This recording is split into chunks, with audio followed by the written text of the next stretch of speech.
There's a simple yet powerful natural formula that doesn't just stop your hair from turning gray.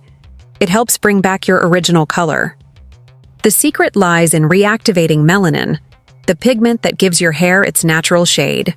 In a small bowl, mix 1 whole egg, both the yolk and the white.